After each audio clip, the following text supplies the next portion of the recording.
Movie की starting में हम दो लड़कियों को देखते हैं जिनके नाम है केली और सोफी। ये दोनों यहाँ रॉक क्लाइंबिंग करने के लिए आई हैं। यहाँ पर केली थोड़ा सा घबराई हुई लग रही है, लेकिन सोफी इसके लिए काफी ज्यादा एक्साइटेड थी। अब तभी वहाँ पर चार लड़कों का एक ग्रुप आता है। वो सभी सामने वाले कैबिन में आए हैं। लड़कों को देखकर सोफी की तो खुशी का ठिकाना ही नहीं था।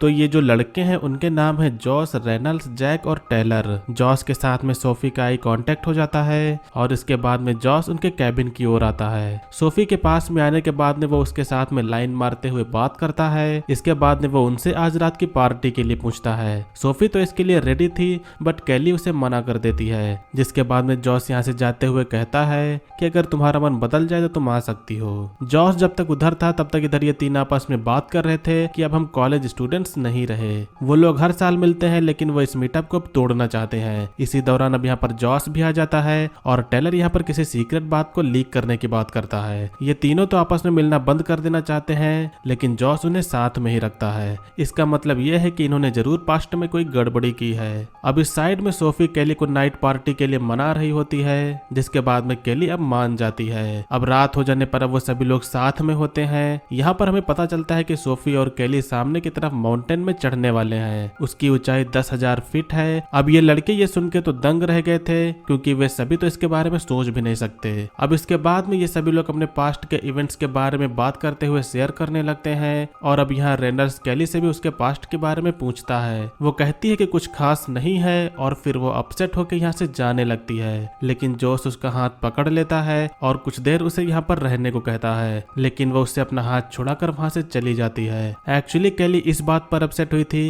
क्योंकि उसका बॉयफ्रेंड जिसका नाम लोका है वो 1 साल पहले यहीं पर मर चुका है। इसीलिए केली उसे भुला नहीं पा रही और वो काफी उदास रहती है। वो यहाँ पर भी उसे याद करते हुए रो रही थी। दरअसल लोका भी एक माउंटेन क्लाइंबर था और उसी ने केली को क्लाइंबिंग ट्रेनिंग दी थी। इस तरफ बातों ही बातों में जॉस ने सोफी के साथ में माउंटेन क्लाइंबिंग करने के लिए पूछ लेता है, लेकिन सोफी उसका इस बात पर मजाक उड़ाती है क्योंकि बिना ट्रेनिंग के ये नॉर्मल पर्सन को काफी प्रॉब्लम्स हो सकती हैं। थोड़ी देर बाद सोफी और जॉस करीब आने लग गए थे, तभी सोफी टॉयलेट के लिए चली जाती है। अब यहाँ उसके फ्रेंड्स जॉस को मना कर रहे थे कि वो सोफी के साथ में इंटीमेट ना हो, क्योंकि उसकी पहले से ही एक गर्लफ्रेंड है जिसके साथ में उसकी शादी भी होने वाली है। लेकिन जॉस को इससे कोई भी फर्क नहीं पड़ता।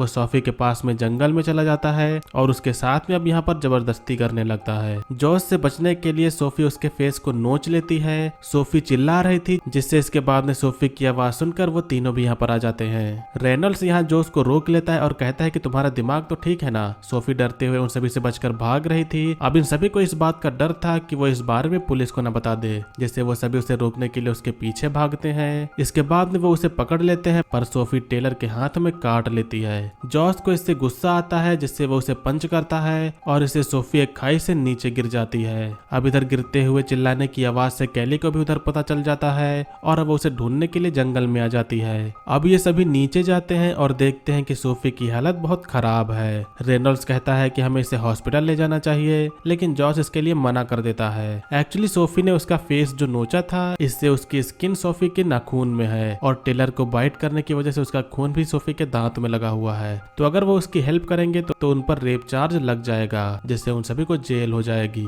इसके बाद अब हमें रेनल्ड्स के इन सब से बात करने के दौरान पता चलता है कि उन चारों के हाथों इससे पहले भी एक मर्डर हुआ था और यही इन सभी का सीक्रेट है। जॉस कहता है कि हम पहले भी नहीं पकड़े गए थे और अब भी नहीं पकड़े जाएंगे। इसके बाद में वो एक बड़ा सा पत्थर उठाता है और सोफी के सर को फोड़ देता है। इस दौरान सोफी अभी जिंदा थी, लेकिन फिर भी जॉस बाकी सभी को उस पर अटैक करने को कहता है। इस वजह से वो तीनों भी इतना ही दोषी हो जाएंगे जितना वो खुद है। लेकिन रेनॉल्ड्स ऐसा बिल्कुल भी नहीं कर रहा था, मगर इसका कोई भी फायदा नहीं, क्योंकि जॉस उसके हाथों में खून लगा देता है। फिर वह सोफी के बॉडी को फेंक देते हैं और सही टाइम पर केली इधर आके देखते हुए ये सब रिकॉर्ड कर लेती है। लेकिन इतना खौफनाक मंजर देख के वो खुद चिल्ला देती है, जिससे वो चारों अब उसके पीछे लग जाते हैं। सही टाइम पर अब केली छुप जाती है, जिससे वो सभी अब अलग होकर उसे ढूंढने लगते हैं। किसी तरह बचते बचाते केली कैबिन तक पहुंच जाती है, मगर यहाँ उसे रेनल मिलता है, लेकिन वो उससे कहता है कि चिंता मत करो, मैंने तुम्हें नहीं देखा। इससे पता चलता है कि रेनल ये सब नहीं करना चाहता।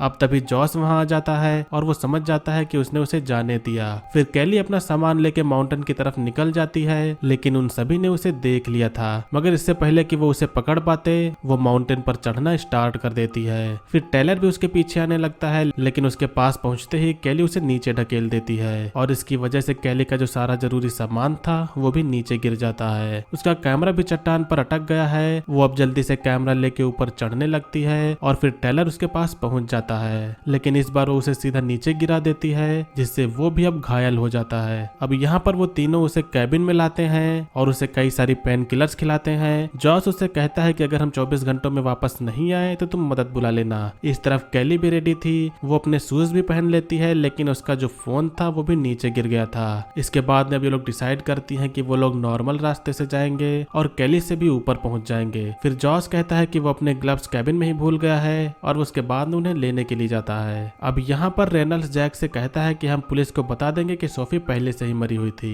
लेकिन जैक जानता है कि इसका कोई भी फायदा नहीं होने वाला। अब जॉस को कैबिन में आने से देर लग रही थी तो जैक उसे लेने के लिए चला जाता है और तभी जॉस बाहर आता है और उसे चलने को कहता है। इधर चढ़ाई करते हुए केली को एक सांप मिलता है। ये स्नेक जहरीला था जिसके काटने से केली का काम यहाँ पर खत्म हो सकता है, लेकिन केली कोई भी मूवमेंट नहीं करती है, जिससे वो सांप बिना कुछ किए यहाँ से चला जाता है। इसके बाद में वो थोड़ा सा और ऊपर पहुंचकर पानी पी रही थी, लेकिन उसकी लापरवाही की वजह से बोतल उसकी नीचे गिर जाती है। वैसे ही उसका सारा सामान गिर चुका है और अब ये क्लाइंबिंग उसके लिए काफी टफ होने वाली है। वो बिना किसी सपोर्ट के क्लाइंबिंग कर रही है और अब तो उसके पास में पीने के लिए भी कुछ नहीं है। ऊपर चढ़ते टाइम उसने अपना फोन भी ड्रॉप कर दिया था और जोश उसे चढ़ाते हुए उसके फोन से खुद को फॉलो रिक्वेस्ट भेज देता है। केली के हाथ इधर बुरी तरह से डैमेज हो गए थे और वो एक जगह पर अटक चुकी है, लेकिन लोका के द्वारा दी गई ट्रेनिंग की वजह से वो इस सिचुएशन से बाहर निकलने का ट्राई करती है। अब यहाँ पर उसे एक तभी पुराना टेंट मिलता है। इधर दूसरी ओर हम देखते हैं कि ये तीनों केली से पहले ही ऊपर पहुंच गए हैं। केली इधर ना ही ऊपर आ सकती है और ना ही वो नीचे जा सकती है। इसके बाद में जॉस एक रस्सी नीचे फेंकता है और कहता है कि तुम हमें कैमरा दे दो और हम तुम्हें कुछ नहीं करेंगे,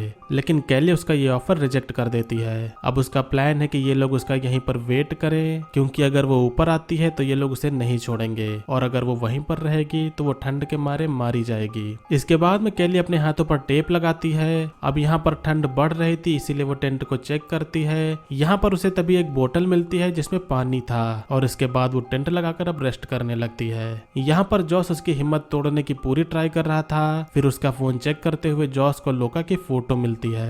वो समझ जाता है कि लोका इसी पहाड़ से गिरकर मरा था और केली उसी का सपना पूरा करने यहाँ आई है। जॉस अब नीचे से लोका के नाम पर उसे टीज करता है, लेकिन केली अपने ऊपर कंट्रोल कर लेती है। अब जब वो सो रही थी तो इसी दौरान ये लोग उस पर भारी भरकम बैग से अटैक कर देते हैं। इससे केली के टेंट का डिसबैलेंस हो जाता है और वो टेंट से बाहर लटक जाती है। ये बैग एक रस्सी से बंधा हुआ था जिससे वह बैग पर लटक जाती है। ये देखकर जॉस अब रस्सी को काटने लगता है, लेकिन एक बार फिर से केली लेज पर लटक जाती है। इसके बाद में अब वो वापस टेंट में सो रही थी, लेकिन कुछ देर बाद में भी यहाँ पर जैक उसे मारने के लिए आता है। केली अब उस पर अटैक करने का ट्राई करती है, लेकिन इसके चक्कर में वो ही नीचे लटक जाती है। केली जैक दोनों लटके हुए थे, लेकिन वो ये बात जॉस को बताने से मना करती है, क्योंकि अगर जॉस को इसका पता चला तो वो रस्सी काट देगा, जैसे दोनों लोग मारे जाएंगे। अब जैक ऊपर रस्सी खींचने को बोलता है, केली उसके पैर पर अटैक कर देती है। फिर जोश जैक के साथ में उसे भी खींचने वाला था, लेकिन वो रोप काट देती है और एक बार फिर से वो लिज पर अटक चुकी है, लेकिन जॉस के हाथ में इधर उसका नेकलेस लग जाता है। अब केली अपना बैग लेकर लेज पर ही चढ़ जाती है और ये टेंट भी इसी टाइम नीचे गिर जाता है। केली इस समय बिल्कुल फंस चुकी है। इधर रेनल्ड जोश से यहाँ से चलने को कहता है, क्योंकि केली वैसे भी ऊपर नहीं आ पाएगी। जॉस कहता है कि वो एमी को कॉल कर देगा। फिर जब वो सो रहे थे तब जैक रेनल्ड से बात करता है कि तुम्हें मुझे नीचे ले जाना होगा,